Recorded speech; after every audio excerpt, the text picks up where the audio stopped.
Plan की नाशिकमध्ये महाराष्ट्रामध्ये भंगारवाला जो सिस्टीम आहे तो ऑनलाईन नाही आहे आणि मोस्ट ऑफ दी सोसायटीजमध्ये for example Firozi park Dreamland तिथं एंट्री पण नाही आहे. त्यांचा जो पुन्हा वेस्ट तो पुन्हा वेस्ट होतोय, कच्च्यात चालतोय.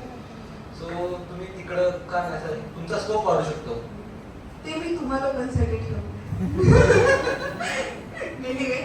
Perfect question. विषय हा आहे की माझा निश एकदम परफेक्ट आहे. I am very clear about मला देवाकरताच करायचं आहे. मी ॲज अन प्रोफेशनली ॲडव्होकेट आहे. मला खरं बघायला गेलं तर ह्या सगळ्या गोष्टीची म्हणजे आमच्याकडे जे चार्जेस येतात ते सगळं रन करायलाच लागून जातं. ठीक आहे. आणि स्क्रॅप हा खूप मोठा विषय आहे आणि ह्याच्याकडे कोणीच बघत नाही. ह्याच्याकडे कोणी पण बघताना एक भीती म्हणून बघतंय. सो म्हणून I am going to be clear की जेव्हाही कोणाशी मी बोलते की ह्याला घाबरण्यासारखं नाहीये. आणि म्हणजे एक सिंपल गोष्ट आहे, ज्या गोष्टीकडे कोणी बघत नाही ना त्या गोष्टीला जर सोल्युशन दिलं ना ते अजून फास्टली रन होतं.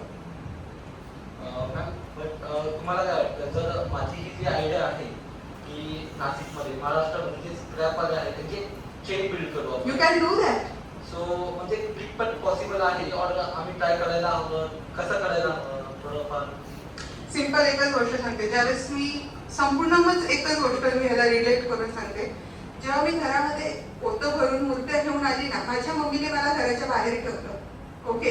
आणि मी एक वेल नोन फॅमिलीला बिलॉंग करत होती की म्हणजे माझ्या फॅमिलीचे अर्धे जण मला एनरोल होते, अर्धे जण मला एनरोल होत नव्हते. But I am very clear की मला करायचंय बाय हुक और क्रूक.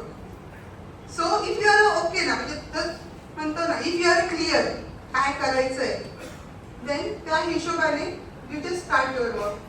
त्याच्यामध्ये चॅलेंजेस आहे ना, याच कोणत्या गोष्टीत चॅलेंजेस नाही आहे. तर संपूर्ण रिसायकल होऊ शकतं, तर संपूर्णमध्ये मूर्त्या रिसायकल होऊ शकतात ना, तर कुछ भी पॉसिबल आहे बॉस.